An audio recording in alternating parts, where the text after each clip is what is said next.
Funding for This Is Nashville comes from you, our listeners, and Alliance Bernstein. Since 2019, employees have impacted our community by giving more than 5,000 hours of volunteerism in Middle Tennessee. AllianceBernstein.com. Alliance Bernstein is not affiliated with National Public Radio. I'm Khalil Ekulona, and this is Nashville. If you find yourself hungry to dive into a new book, what do? Do you go online? Or do you head out to your local independent bookstore? Over the years, Nashville has lost its share of independent bookstores, but some have held on against steep odds, and some new shops are making a name for themselves. What is it like selling books in the shadow of online behemoths? And what is up with our city's used bookstore scene? Today, we'll explore the past, present, and future of bookselling here in Nashville. But first, since the Supreme Court overturned Roe v. Wade, many people have been scrambling to figure out what they would do if they became pregnant. For some, their employers have offered assistance, but that can be complicated. Here to help us understand is WPLN's morning producer, Alexis Marshall. Hey, Alexi, thanks for being with me. Thanks for having me here. So why did you start looking into this? Yeah, so right after Roe was overturned, you could see a lot of folks online, specifically like big employers, saying, we're going to offer this type of support. Maybe it's $4,000, $5,000 to help reimburse people who have to travel across state lines in order to obtain a legal abortion. We saw this type of announcement from companies like Starbucks and Amazon. And so I wanted to look into how is this playing out locally?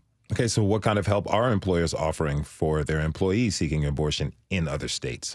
Yeah, so I talked with one local retail worker. She works at a store called Marine Layer in the 12 South kind of shopping district.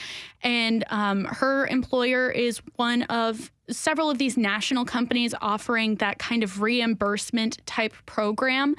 And then Nashville's metro government has asked the benefits board to see if abortion out of state might already be covered by their plan. And if not, to see about potentially offering that type of reimbursement program here for metro employees as well.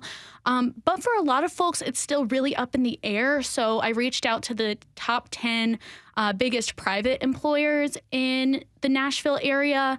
And folks like at Vanderbilt University Medical Center are still going over the legal implications and trying to figure out, hammer out some things there.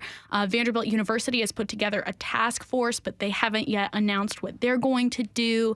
And a lot of the other employers that I emailed ended up kind of just staying mum. They either didn't comment or reiterated their existing plan without really saying whether it covers abortion or going out of state and the travel expenses associated with illegal abortion elsewhere. Now, for the employers that are taking action, I'm sure, it sounds like that could really help some people, but I'm betting there are caveats. What are the drawbacks to the kind of programs employers are offering? Based on what I know, it seems like everybody, has to be enrolled in the employee health program in order to benefit from these programs. So they need to be enrolled in the company health insurance policy. So that's one thing.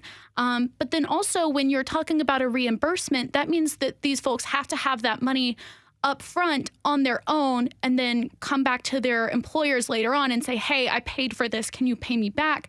And traveling out of state and the abortion itself costs thousands of dollars. And if you're not getting financial aid or some sort of financial help on the front end, then you may not have the money available to you in the moment to just pay for it up front. What about part-time workers? So that's another thing. A lot of companies don't offer health insurance programs to their part-time workers. So a lot of folks in part-time jobs, even if they're working multiple part-time jobs, might not have that health insurance coverage to help reimburse them, even if they did have the money on the front end. Yeah. Okay, so you reached out to local workers to see how they were feeling about their employer's response to the overturning of Roe versus Wade. What did you hear from folks? Yeah, so I mentioned that I talked to an employee at Marine Layer. She actually happened to be a part-time worker, and hers is one of the companies that does offer health insurance to part-time workers. So she was really excited about the prospect of that offer, essentially.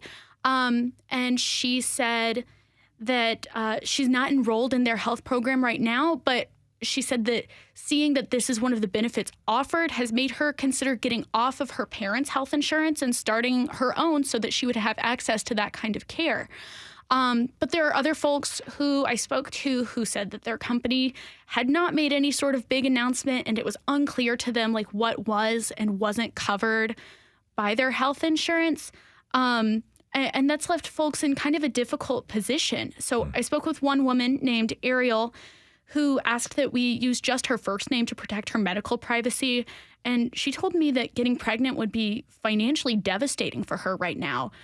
She uses birth control, but knows that that's not 100% effective. And she's worried that certain types of birth control could be targeted by lawmakers next. And on top of all of that, she's also concerned that she could inherit a heart defect from her mother. And if that's detected, she would be advised to just not have children. And so it's for all of these reasons that she's actually looking to transfer her job to somewhere else where abortion is legal. I've lived other places and, enjoyed it. I know that I can live anywhere, but this has always been home to me. But at the end of the day, home is where we're safe. And that can be anywhere. So this is obviously a decision that has really torn her up. She has a lot of family here. She's lived her whole life in Tennessee, or I guess not her whole life. She says she's lived elsewhere, but this is where home is for her. And so it's uprooting. And it's something that really is impacting people's day-to-day lives and potentially their long-term growth in the state of Tennessee. Yeah, it really brings to light the consequences of what has recently happened. Now, what are other options out there for employees whose employers haven't explicitly come out with a program to help pay for out-of-state abortion care? So it's worth looking into if your health plan covers abortion in the first place, and worth looking into what is covered by your health plan. But then also one thing that you might not think about is that some folks have HSA accounts. And according to the IRS, an abortion and associated lodging and travel can be covered, but it depends on your individual plan. So I tried to talk with the IRS and get kind of a straight answer on whether employers could limit what is covered by an HSA. I really didn't get that clear-cut answer, but it is worth looking into. If you have an HSA, that's certainly something that you would want to investigate a little bit further. It feels like getting access to full and affordable health care through work has always been a bit tenuous. How does this affect that situation? It's something that advocates told me could potentially exacerbate inequities that already exist in the American healthcare system and access disparities that already exist with regard to abortion. And that's because a lot of the folks who already lacked access to abortion, specifically Black and brown folks, that was already hard before the overturning of Roe. And now with more and more reliance on employers to help fill this gap in healthcare and relying on employment-based insurance programs, that might make it even worse because Black and brown folks are also less likely to be insured. Now, do you know if the state legislature is planning to respond to the potential influx of people leaving the state to receive abortion care? That's something that I haven't gotten a chance to look into yet. Actually, a lot of things about the upcoming legislative session are unclear and kind of hazy right now. But I know that Tennessee Right to Life, which is an anti-abortion organization, has hinted that it may try to lobby against employers being able to offer assistance with getting out-of-state abortions. They've used the language that they don't want employers to coerce or pressure workers to go out of state to seek an abortion. So I know that that's certainly something that we could be looking out for as the next legislative session comes around. That was WPLN morning producer Alexis Marshall. Lexi, Thanks so much for being on the show today. Thanks so much for having me, Khalil. We have to take a short break. When we come back, we'll meet some of the few local booksellers in our city and talk about what the future holds for our independent bookstores. Where do you buy books? Tweet us at This Is Nashville. We'll be right back.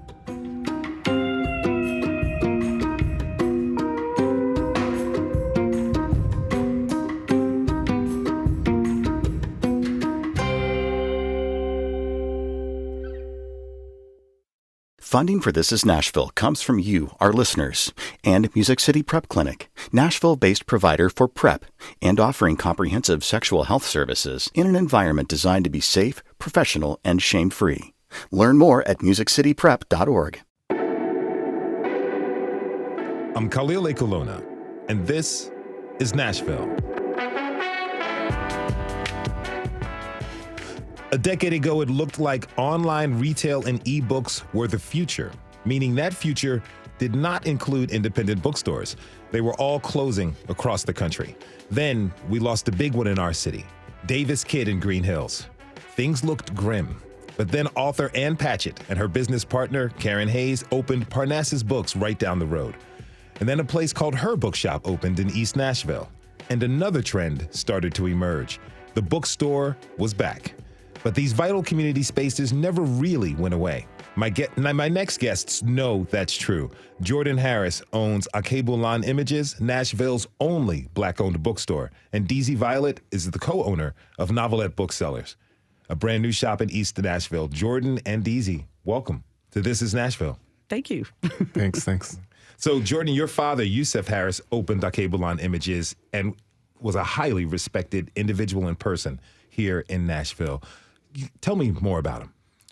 Well, I guess my father moved here for graduate school and was a psychologist by training. And he kind of realized while he was teaching that there was a gap in Nashville for the provision of positive books and materials for the Black residents. And so he started kind of selling a few things, and then it kind of turned into its own business. And it's been 36 years of serving the community, working to improve access to reading and to information. Yeah. So your dad, owner of Alkebu-Lan and a clinical psychologist. How did his study of psychology, how did that fuel his design for the shop? So my father came out of school in the 70s, kind of during a big movement in Black studies overall and in Black psychology specifically. And there was a big effort to improve self-identity. I think around that time, a little earlier before that time, there was a study about, children seeing dolls of different races and asking how they felt about, the personalities of those dolls. And it was a very negative result towards the Black dolls. So that and other studies kind of reaffirmed to Black Americans in the academic world that there was a need for ways to improve self-identity and ways to see yourself in what you're trying to do, like the value of mentorship or the value of stories that you could relate to as far as being a child growing up and then being an adult in the world and how to think, how to have self-pride. And by creating the space, by creating the bookstore, it created a portal for folks to seek out and learn more about themselves, to think highly about themselves. What would you say? I mean, that happened in the 70s. What would you say about the need for positive representations of African Americans in the media 40 years later? Well, I think for everyone, when you're a child, you kind of see what's around you and you kind of follow in the footsteps of somebody that inspires you. And so for anybody, and particularly for African Americans in America, it's always good to have more and more examples of lives you can lead, especially in positive ways, which makes you believe you can do it too. So I think having autobiographies about famous people in history, having materials about business and finance and science and medicine and politics really opens your mind to what's possible for you. And so I think that that is what kind of we achieve by having the bookstore. Now, DZ, first of all, congratulations on opening. Thank you. And like Alkebu-Lan Images, representation is important to Novelette's mission, right? Yeah. We're, my co-owner, Jordan, and I are both queer, and we just grew up having almost no representation in books. If there was queer rep, it felt very like it had to be secret, or it was weird or gross, or they were like a villain or something. And it's just really important for us to make sure other queer people know that it's very normal, and you don't just have to read sad or heartbreaking stories about the queer experience. There's a lot of queer joy, and you're not doing anything wrong. And it's different, obviously, than having to just deal with prejudice against you because of your skin color, but it is similar in the way that it's like, we're creating spaces for people who maybe grew up thinking like, I have nowhere to go, nowhere that's for people like me. So now, after hearing from a few folks who have been there, I know it's not your typical bookstore. What sets it apart from other shops? Well, we really wanted to create a place that had really welcoming and fun vibes. Just because we noticed that even with our favorite bookstores in like all across the U.S., there was like a lack of color and kind of like a little bit of whimsy. And my co-owner and I are both very silly, fun. We're introverts, so we stay home all the time, but fun in the aspect like we like color and bright stuff, and we like laughing. So we really wanted to create a space that felt inviting and warm, and when you walk in there, you just feel a little happy, and maybe you don't take reading or books necessarily so seriously. You can just kind of be yourself, whether you are looking for a classic or you're looking for something a little more niche or just want like a good rom-com. Yeah. Mm-hmm. Other than books, what else can people find at Novelette? Not a ton right now. Since we just opened in June, we're working on like expanding for like gifts and stuff. So right now I think it's like almost all books, but then we've got like some bookmarks and pins and stuff, but we're working to expand. So we have like t-shirts and hats, and we're going to have book clubs soon. But it is mostly books right now. Speaking about the idea to bring book clubs in, how has the community responded to the opening? It's been great. We are lucky to be in the heart of a neighborhood in East Nashville that I think it just happens to be very queer. So it kind of felt like kismet. But the neighborhood has been amazing. People come in and say the nicest things all the time. Yesterday, I got to the shop and was putting together our new desk chair while my co-owner waited another like hour and a half for me to do that. And I just kept hearing person after person go up and tell her how much they were looking forward to going into the store and how cute they thought it was. And it just feels really incredible to be getting a lot of positivity. And I don't know if my co-owner Jordan worried about this, but I definitely worried about a little bit of backlash because we are openly queer and openly trying to let other people know like queer is here forever. We're like happy and prideful. And I was worried that there would be backlash, or not like hate crimes necessarily, but just maybe people protesting or something, and it has not been that way at all, thankfully. Mm-hmm. Congratulations Thanks. on that. Now, Jordan, people can get things other than books at Alkebu-Lan Images, right? Yes. So we sell kind of redefining it as like a cultural shop sometimes, because we sell books for sure, but we also sell a lot of skincare and healthcare products and jewelry and African imports. So I think part of that mission of promoting positive self-identity expanded into all the kit, all the pieces that you might want to have in your house or to surround yourself with to make you feel proud. What do people say who walk in there, people who walk in there for the first time? What do they say when they get the experience of the shop? Well, the first thing everybody says when they walk in is that it smells great. I think we have this natural scent that's the combination of all of the oils and incense and the books. And that's the first thing people say. They kind of walk in and like, oh, it smells so good in here. Unfortunately, half of what people say is, I've been here in Nashville for so long and I've never been in here before. It's amazing in here. Mm-hmm. So that's something for me to work on. But Yeah, it's definitely, people are hit by, the colors and the art that we have, as well as the overall vibe. A feast for the senses. Yeah. Wonderful. Now, last week, the bookshop in East Nashville celebrated 6 years in business, and that small space was buzzing with customers. Our senior producer, Steve Harouche, stopped by and checked in with owner Joel Herr, who said that their fan base has grown steadily, especially with the influx of new Nashvillians. Let's listen. More people are sort of seeking out independent bookstores and making the conscious decision to shop their books, at least, from a bookstore, and appreciating our curation and the smallness of our store and the coziness and the warm customer service. So I think that that's definitely changed. Obviously, the city has changed. There's a lot of people moving from other cities like LA and New York, where there is a culture of shopping in independent bookstores. So we have people coming in and they're like, I just moved here from New York and you're my new bookstore, which is pretty fun. Now, DZ, have you found more recent arrivals to the city excited to discover your shop? Oh, yeah, absolutely. What's interesting is that in the area that we're in, Eastwood Village, there are homes that were just built as part of that quote-unquote village.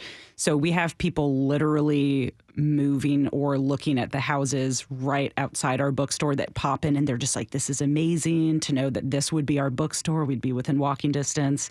I've met several people who have been just moved recently from LA, like Pacific Northwest, just excited to find a fun new shop because even though that we're here today, like there aren't that many bookstores in Nashville. So I think it, the bookstores in Nashville are amazing, but it does feel kind of like, man, I only have a few options. And it is nice to have people pop in and just sort of show their support and that they're excited, that they don't feel too sad about leaving their past bookstores behind. Mm-hmm. Now, Jordan, have you found newcomers? Yes. So I think over the last couple of years with COVID, a lot of people started looking around locally a little bit more about trying to support the local business.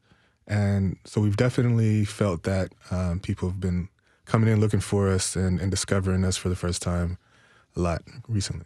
If you're just tuning in, this is Nashville, and I'm your host, Khalil Ekalona. We're talking this hour about the state of independent bookstores with booksellers Jordan Harris of Alkebu-Lan Images and DZ Violet from Novelette. Okay, so we just got a tweet coming in, and from Bubby Lisa tweeted us that it is their favorite shop is Curious Capybara. It's a bookshop in Hendersonville. So please don't forget to tweet us your favorites at This Is Nashville. Now, over the past decade, Parnassus Books has become a real institution here. My next guest helps keep it all running smoothly. Kat Bach is the store manager at Parnassus, and she joins us now. Kat, welcome to This Is Nashville. Thanks so much for having me. Thank you for being here. So what's new at Parnassus these days? There's a lot. As you mentioned in your introduction, Karen Hayes was our co-owner ever since the store opened, and she has recently retired, which has meant that a lot about the store is different. So we're kind of entering a little bit of a new era. We, are having to reinvent ourselves after the pandemic. Our business shifted a lot during that. So just kind of the day-to-day feels different and reinvigorated in a lot of ways. This is your second stint at Parnassus, right? It is. Wonderful. What were you doing in between? I spent about a year and a half at Ingram, which was a very different and really awesome experience. And for those who don't know, Ingram is a book distributor and one of the biggest in the country. They're based in Laverne. Now, tell me, what books are in high demand these days? Romance. Romance? So much romance. Do you think that's a response due to the pandemic? Oh, definitely. I mean, I know I've always been a romance lover, but, things felt dark and scary for a really long time, and they still do in a lot of ways. So a lot of folks turned to romance as a way to kind of cope and deal with something, it was light. You knew how it was going to end. It was going to make you feel happy and warm inside, and that's great. So Now, where are people finding out about these books? There's a lot of the traditional ways, book reviews, like the New York Times and all that stuff. BookPage is another local company that does awesome reviews. And then TikTok. TikTok is huge for books. BookTok, oh yeah. Okay, not just dance crazes. No, it's not just dance crazes. There's books. Okay. Now, Deezy, is social media big for Novelette? Yeah, we get a lot of people in who tell us that they found out about us on TikTok, and we're trying to figure out how to be good at TikTok because, like Kat mentioned, Book Talk, which is what book lovers call their side of TikTok, is huge, and I am addicted to it. So I would like to figure out how to have our shop have a presence, like from ourselves, not necessarily just people kind of like touring the store since we just opened. But man, making TikToks is hard. Jordan, how about Alkebu-Lan? You guys active on social media? Yeah, we have our pages up, and I'm mostly posting events that are going on, or kind of reposting some of our vendors' information. But yeah, I've been exploring, trying to do more, and trying to kind of create a voice for the store online as an entity, and so that's a space that we're looking to work on, but we're not super active at the moment. We got a tweet from Jason Elliott Miller at This Is Nashville. He says, definitely a fan of Parnassus. There is always a place for local bookstores, especially when they build community. Now, Jordan, I know you moved back in town in 2019 before the onset of the pandemic. How did the pandemic affect business at Alkebu-Lan Images? 2019, I moved back and I was trying to figure out, all right, what's going on in the bookstore? How's it going? And prior to 2020, my father basically made most of the money to keep the store running and open, doing festivals and doing conferences, whether they were children, like teacher conferences or African cultural conferences, all types of events. And so COVID really meant that all those events were closed. They were done. And I was concerned because, more than 50% of the sales had come from the road. But somehow 2020 in the store ended up being the best year. And I think a good amount of that was kind of the reaction to the George Floyd incident and kind of the kind of revolution in thinking of trying to look and see what can we do to involve Black businesses more in our day-to-day life or in our corporate environment. And so we got a lot of business through people seeking us out for the first time. But also, I think a lot of people being home more allowed them to be out more. And as we were able to allow customers back into the store, there was a lot of people, buying lots of different things that they might not have had time to buy before or to spend time on. And that seemed to be a big boost for us. Now, Deezy, you all came up with the idea right as the pandemic was starting, right? Yep. What about that time made you think, hey, this is the perfect time to open up a bookstore? It is kind of crazy thinking back about the timing of it all. My business partner, Jordan, was the one who initially had the idea of us opening the shop together. And it was right. It was March 2020. The country was shutting down. And I don't know. It was just, we both were at places in our lives where we knew that we weren't doing the kind of work that we wanted to do. I was doing customer support for Lyft for a few years, and she was just kind of like going between restaurant jobs. And we knew we wanted something different, something that felt like it was really meaningful to us.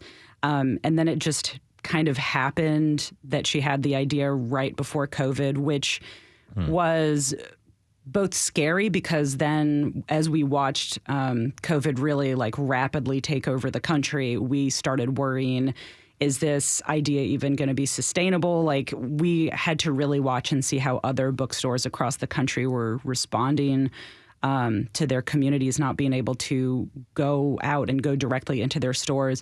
And while it was kind of scary, it was also kind of inspiring to see the ways that other local businesses made it work, like with Zoom book events or just local delivery. So it just kind of gave us the hope that we needed. And then we actually were able to spend pretty much all of the time that we spent just in our houses, kind of like really focusing on what we wanted our shop to mean to us and to the community of East Nashville. So it was weird because it was scary, but it also felt invigorating and really exciting. Now, Kat, the Nashville area is really actually an important piece of the book supply chain. What role do we play in the larger bookselling world that a lot of people might not know about? As in, like, the Nashville area playing a role in the book supply chain? Yeah. I think Ingram would be the big one with that. I'm sure you guys also source through Ingram. Yeah, definitely. Their main warehouse being in Laverne is such a huge part of us being able to provide customer service for our folks. They have warehouses across the country as well, which is wonderful to also be able to source from. But having them right there means that we are able to get books very, very quickly, which helps us to be competitive. And then, bookstores across the country are able to source from them as well. But it means a lot that they're so close to us. As we move into the future, I wonder how plans to modernize or update operations for places like Parnassus, Alkebu-Lan, are developing. What do you have planned, Jordan, for Alkebu-Lan Images? So we recently kind of launched our website last year, and we're finding that a lot of the customers that my father would meet on the road every year have been missing him a bit of having his product list. So that's been a new angle for us, selling books online.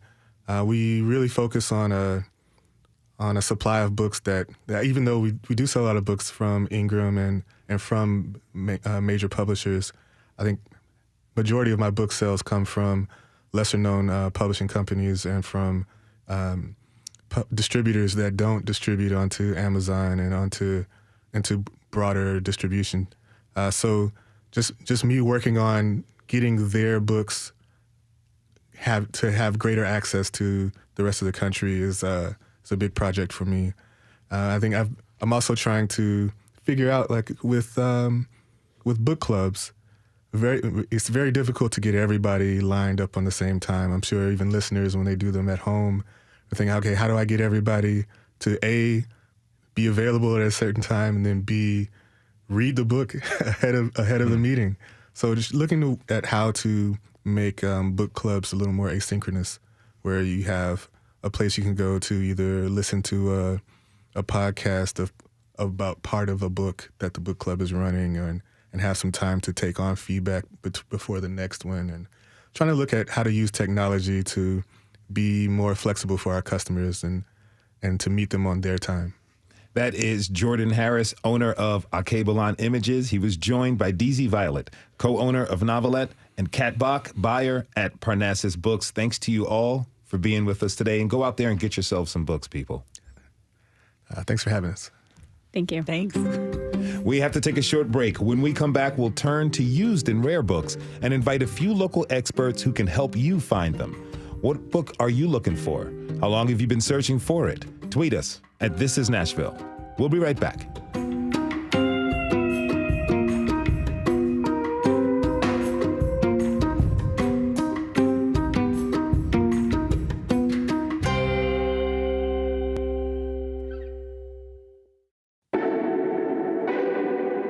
I'm Khalil Ekulona, and this is Nashville. Over the weekend, a few dozen book dealers gathered at the Factory in Franklin for the annual Tennessee Book and Paper Fair. This event is a must, whether you're a bookseller or a collector or just someone who loves a good old book, like Franklin residents Courtney Frazier and Dominic Bonini.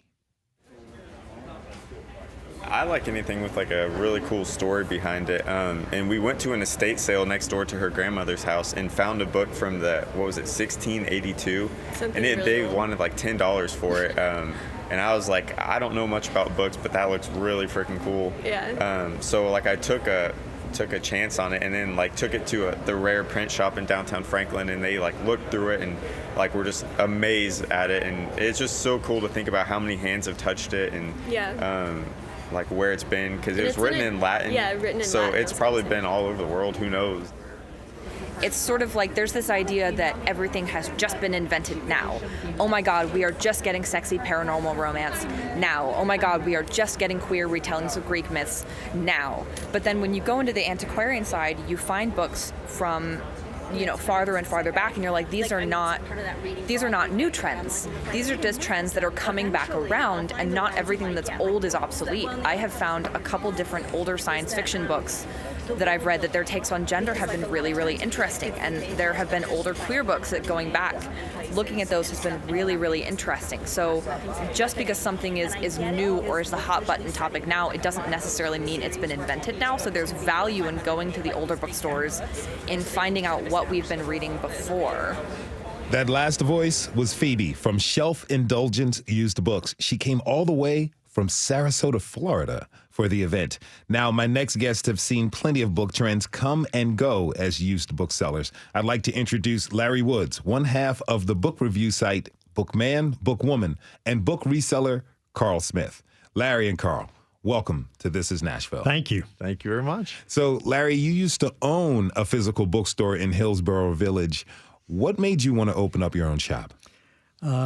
30 to 40,000 books in boxes at my house. Wow. And my office. And my beautiful wife, Sarah Lee, saying, we've got to do something. And, of course, I didn't want my books in boxes. I wanted them out where I could see them. So instead of building a library, we built a physical bricks and mortar bookstore in Hillsborough Village. How did you get around in your office with all those books? Well, you either buy an office building, which we did on an old Victorian house on Music Row, or you rent warehouse space, which we also did when we ran out of room in the Victorian townhouse. And then we built an addition that doubled the size of our house 10 years ago. Oh. So you're constantly either giving them away. We gave away 20,000 children's books when we ran the bookstore in Hillsborough Village, or selling them or collecting them, and I pretty much do all three. Okay, we got a tweet from Bookman, Bookwoman. We started Bookman, Bookwoman bookstore literally to sell Larry's books.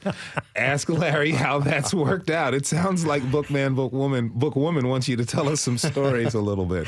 Well, Carl can tell you these stories too. Carl was one of our best. Carl sold us books as a reseller or a scout. We had a great time. You meet wonderful people. But that first day we opened back in 1997, Sarah Lee picked up the wrong box of books, or actually I probably put the wrong box on the cart, and she was selling my valuable first edition mystery books from the 30s and 40s for $5 and $6. Okay. Somebody got a great deal that day. Yes, they did. Now, before the break, we heard from some folks still in the business of selling. Now, what would you say is the hardest thing about keeping a bookstore going? Well, finding the right personnel. You can't just hire anybody. You've got to hire people that know something about books, so that when customers come in and say, my daughter read X book, what can I get that's like that? They need to be knowledgeable about that. Second, the prices just don't work. If I buy a new book, I know it's going to cost me $25 or in that range. I expect used books, if I'm the customers, they're going to cost me, $5, $10, something in that range. So that means as a bookstore owner, when I go to buy books, I better not pay more than $1 or $2 for them. Mm-hmm. Otherwise, I'm out of business pretty quickly. And it's just increasingly difficult to find estate sales, which is where a lot of the books are bought and sold. People, instead of putting their books into an estate sale, they go on Amazon and sell them themselves. So the supply of books becomes very expensive and very difficult for a used bookstore. A few weeks ago we did a show about vinyl collection, and this kind of feels a little bit similar. Now, Carl, I understand that you find very rare books for people, right? I do. My business model started out as a wholesaler, primarily selling to Larry and some of the other popular used bookstores over the last 30 years. Right now, I'm in an antique mall, Music Valley Antiques in Donaldson. I've got about 10,000 books in there, which would constitute a small bookstore. But I'm definitely still a scout. I'm out there a lot, finding different customers, hard to find books, and doing what I can. Can you give us an example of a notable search and discovery project that you've completed? Sure. Let's see. Gosh, that's tough because there's so many of them. A lot of times in the antique mall, people will come in and And I've got this section I call it my weirdo section, and I hope it's okay to call it that. But it's all the kind of the beat, and I've got a cannibalism section and a torture section. And I had a couple guys coming in looking for some cryptozoology recently. Okay. And they were serious Bigfoot aficionados, and I actually found them something kind of special that they had seen before, but they hadn't seen in a while. And so that was kind of a little accomplishment for me. To be able to provide that for them. What's the process like? How do you go about finding them? Well, I go online first and try to figure out if I can buy it at a price it's reasonable enough for me to be able to keep my price low enough to where I'll have a repeat customer, because there are a lot of books that you can find online nowadays if you want to pay the money. What my business model is, I try to if someone comes into my space and they don't buy a book, that's okay, but it's not going to be because of price. I want to be able to keep my books affordable. And so that's kind of the first thing I'm thinking. And so if it's a book that seems too expensive, I say, look, just go online, find it yourself. But if I think I can find it at a better price at some point and give them a good deal, that's kind of my starting, where I start. It's all about the price. I want to give people affordable books. Now, what is it like using online? Because you both have been in the industry, in the field for a long time. I'm sure at one point in time you had to get in the car and take long road trips. Oh, absolutely. Oh, yeah. There are tens and tens of thousand miles on 3 vans that I've had over the years going on. I don't do as much traveling anymore. Just the older I get, I'm tired. Oh, no. I'm still young, Carl. I'm ready to travel. Oh, I don't know. We've been on some road trips together. You've been on road trips together. Oh, yes. Yeah, totally. Yes. Totally, yeah. There's, you've been to Chicago many times, and you've been, I would go up to Missouri. There was a big tent sale, like a million book sales that I would go to, and of course I wouldn't buy a million books, but I would leave there with a few thousand books. I do a lot of less of that now.